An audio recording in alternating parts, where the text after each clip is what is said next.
We've picked out 2 different priority standards, and we tried to make them sort of vague so that we can use the same priority standards with our honors classes as well as the general English classes and English language learner and co-taught. So students are producing clear and coherent writing and also analyzing a character or series of events and how they unfold in a text.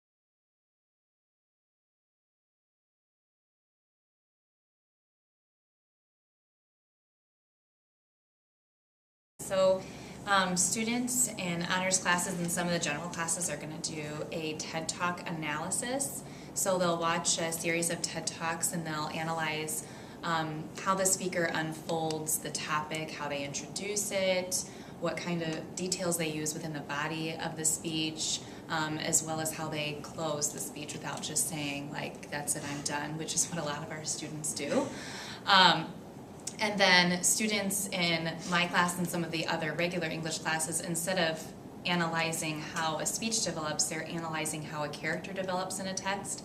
So we're having them do a character discussing Odysseus as a complex character, you know, his flaws and his heroic traits. So those are going to be our assessments that we'll give them next week.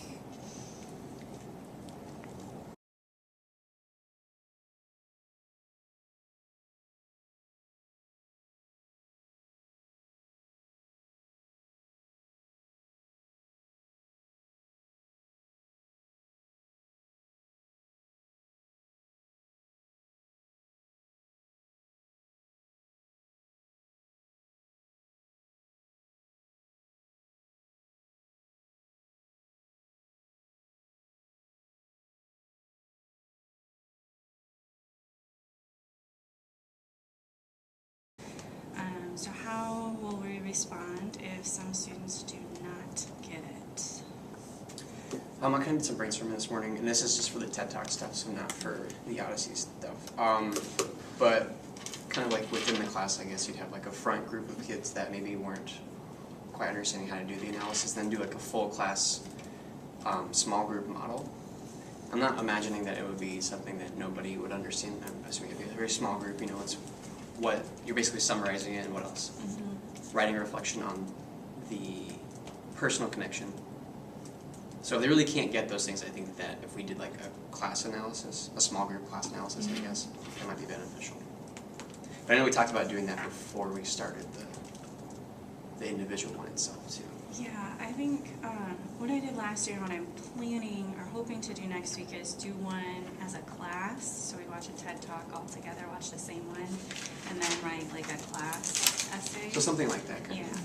Which you would hope would hopefully that alleviate anybody who doesn't know what to do, but yeah. And then give them time to do one. I'll probably have them do at least 2 individually so that they can do another 3 total. Mm-hmm. Okay. So if they don't understand it, we're going to break them down into small groups and have them do one together. Yeah, so you'd have the kids that are kind of knowing what they're shooting for, working on their own, and the kids that need help to kind of come back together. Okay. And they can even do like small group stuff with that, so we don't have to write a full. If it's 8 kids, you could be, you know, pairs or something. Or if you think that like no one's getting it, we can just do one together as a class to kind of reteach and redirect. Okay. So can I ask, is this really, what you're talking about now, is that part of like what you would do if they don't get it within your own classroom? Mm-hmm. So like your tier 1 intervention, like? Yeah, hopefully with like front loading and like a quick, if they haven't turned anything in, let's do it as a small group. We can alleviate a lot of that, like, you know, instead of having a big group of kids by the end of the week that haven't done anything. Yeah. And knowing my class dynamics, I feel like the small group will be the kids that are just dilly dallying, I guess. Which is fine. I mean, they need some help because if they're not doing something because they need help, then let's get them help. But that's what I foresee in my class at least. But I think, like we talked about yesterday, since this one is a building block to their final, when they actually have to do their own speech, I think if they haven't shown proficiency by the following week, we should probably have them in enrichment, just to make sure that they understand so that they're successful in their final. So the week before finals, Yeah, I think the put them in enrichment. 15th or something. Yeah, Okay. like that 12th through the 16th. Not that I'm But it's really good. And it does the introduction, the body, and the conclusion, and it leaves enough space for plenty of points that are going to be made, and then provides a lot of space for the support for the details. And then also it has a separate outline just for the intro and the conclusion. So this is for when they're writing their own? Mhm. Okay, cool. And I'll probably, when we get to that point, I'll probably put together some sentence frames too. I've been trying to do that with my English language learners. So I can share that with you guys if you think it might be helpful for some of the co-taught students too. Definitely. For the character analysis, which is pretty similar, we could do the same things to reteach because it's essentially the same standard, but instead of information, it's literature. And so I would probably have them work on it in small groups if they're not understanding it, or pull them into enrichment that week of December 12th, so they can work on those paragraphs and analyzing Odysseus's character. But sentence starters are really good because I think I'm going to have them do or use like the 12-sentence paragraph model. So like their first sentence would be sort of an introduction into a thesis. And so, yeah, I think the sentence starters.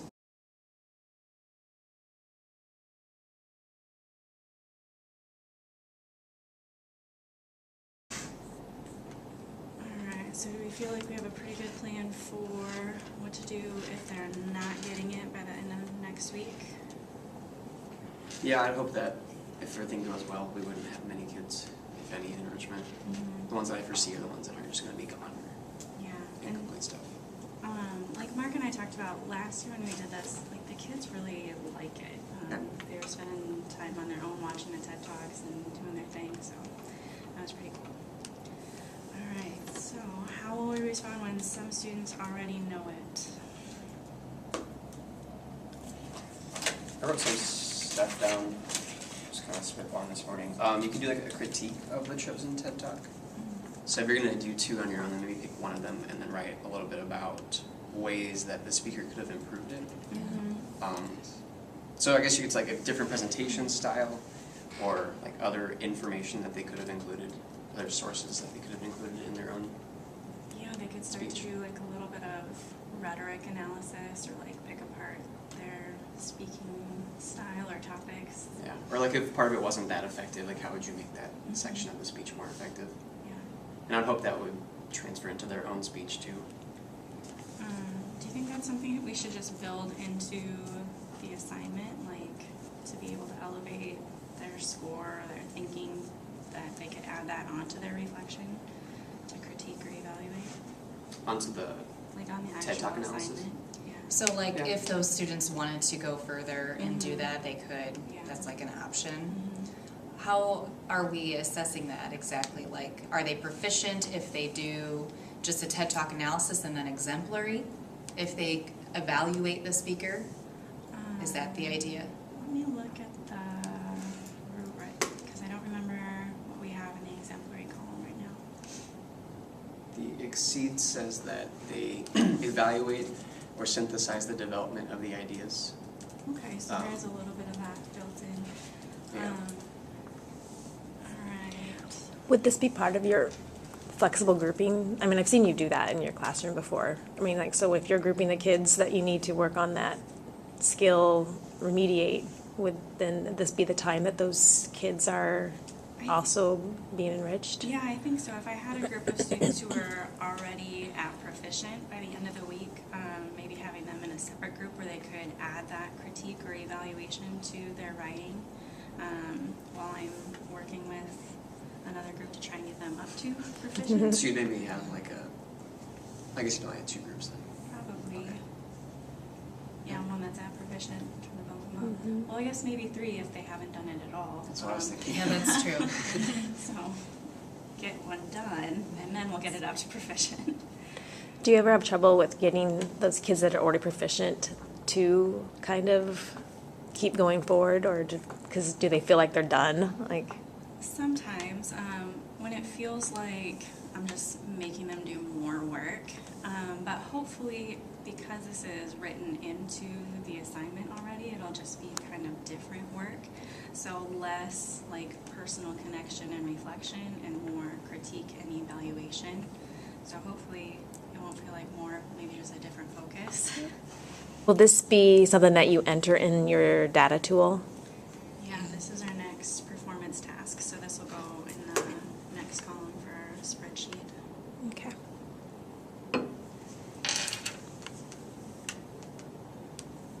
The turnaround though for grading something like this isn't, you know, as quick, I think, as we'd like it to be. So that's why we say that we're gonna pull students into enrichment December 12th, because we probably won't have these assessments done until that point. So I think that's something that we can maybe work on next semester is, you know, if we want to pull students into enrichment quicker, how can we create a formative assessment that is smaller but still kind of shows us that they understand the priority standard we're working on.